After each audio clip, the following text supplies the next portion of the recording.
যে বিএনপি তাদের জায়গা থেকে ক্ষমতায় এসেছে আওয়ামী লীগের ভোটের মাধ্যমে। তাদের সাথে একটা আওয়ামী লীগের অলিখিত চুক্তি ছিল।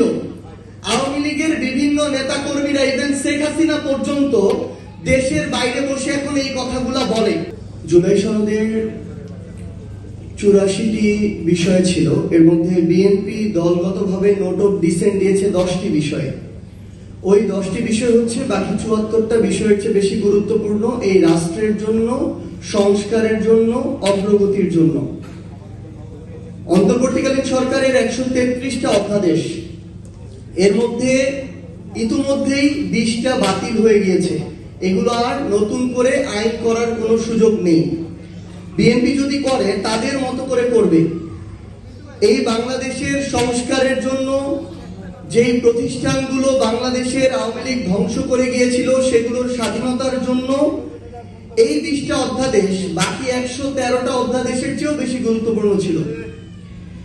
তার মানে শুধুমাত্র একটা অভ্যুত্থানের প্রেক্ষাপটের পূর্বে এবং পরে বিএনপি, জনাব তারেক রহমান কিংবা তাদের নির্যাতিত নেতাকর্মীরা বাংলাদেশের যে সংস্কারগুলো চাইতো, যে প্রতিষ্ঠানগুলো দ্বারা তারা জুলুমের শিকার হয়েছিল, যে প্রতিষ্ঠানগুলোকে তারা স্বাধীন সার্বভৌমভাবে চলার আকাঙ্ক্ষা পোষণ করেছিল, তারা ক্ষমতায় আসতে না আসতে ওই প্রতিষ্ঠানগুলোকে আবার তাদের মতো করে চালাতে চায়।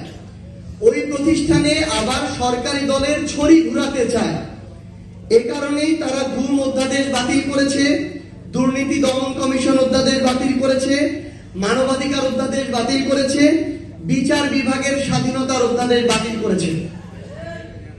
আরেকটা গুরুত্বপূর্ণ বিষয় হচ্ছে, দুঃখজনক হলে এটাই সত্য, যে বিএনপি তাদের জায়গা থেকে ক্ষমতায় এসেছে আওয়ামী লীগের ভোটের মাধ্যমে। তাদের সাথে একটা আওয়ামী লীগের অলিখিত চুক্তি ছিল। আওয়ামী লীগের বিভিন্ন নেতা কর্মীরা ইভেন শেখ হাসিনা পর্যন্ত দেশের বাইরে বসে এখন এই কথাগুলা বলে।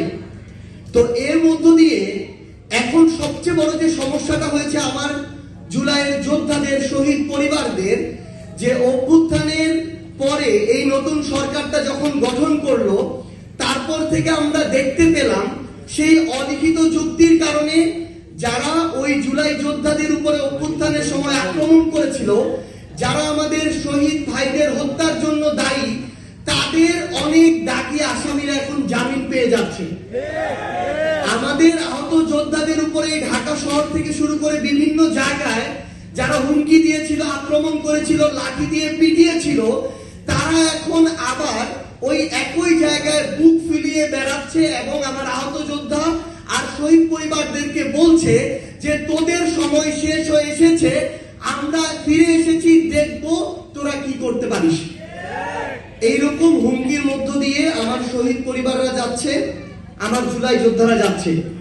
আমরা বিএনপি কে আহ্বান করব যে আপনারা যদি আপনাদের জায়গা থেকে মনে করেন যে আপনারা বিরোধী দলের কবর খুঁড়বেন, আবার নিজেরা সংসদীয় স্বৈরতন্ত্রের পথে হাঁটবেন, তাহলে মনে রাখবেন ওই কবরের আপনাদের জায়গাটা হবে সবার আগে।